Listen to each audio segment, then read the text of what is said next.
Hey y'all, I'm a bit lazy today, so I'm not gonna do my usual upload, but today I'm just gonna teach you how to make a paper airplane like this. First, we're gonna take a printer piece of paper like this, and then gonna fold it hamburger style or hot dog.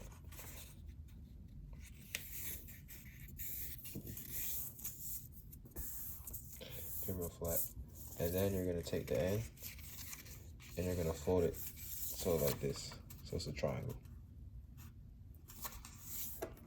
That, and do the same thing on the other side.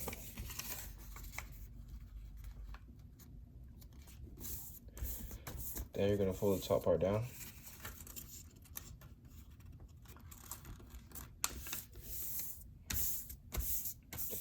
And flip it over, do the same thing.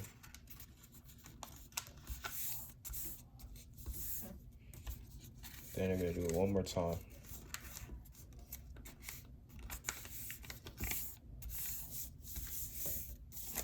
Finally, again one more time.